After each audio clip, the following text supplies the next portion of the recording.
These two youth services are one of many in Dorset to be hit by the cuts. Both had to close when the former Dorset County Council decided to hand them and 20 others to the local community to run 4 years ago. Josh and Georgia help out at this reopened centre. But Dorset's Police and Crime Commissioner believes the cuts have contributed to a rise in youth crime because young people have little to do and nowhere to go. So we've had a whole generation grow up without the fabric of support that we had in my life, and that has led to children who are feral. We've got feral children now on the streets of Dorset, which is really scary. We've got dysfunctional children who are now carrying knives because they're worried about being attacked, and we have a whole sense of fear in our new generation coming through. It's really scary to see that in Dorset. I saw that in London 20 years ago. I never thought I'd see it here.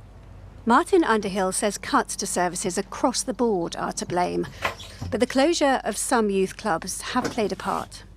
Well, unfortunately, as part of the Dorset cuts for the youth service 3-4 years ago, our youth club closed down, I wouldn't say overnight, but virtually overnight. So all funding was removed, and the club, which was a very busy club, 30 to 40 children every week, closed down almost immediately.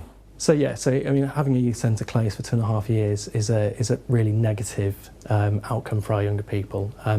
There's quite a few young people out there that need a safe space, and this is the safe space that we used to provide for them. And this safe space has been a lifeline for some. It's given me a place to escape to, really, because I get quite stressed because I suffer from Asperger's syndrome, and this place is a nice little escape. Dorset Council says it's remained committed to finding ways to support young people, even when very difficult decisions had to be made in respect of funding. A panel is now being set up to investigate what happened and what lessons can be learnt.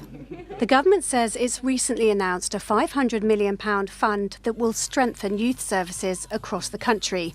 And next year, councils in England will receive the biggest real terms increase in spending power in a decade. Anna Val, BBC Sport.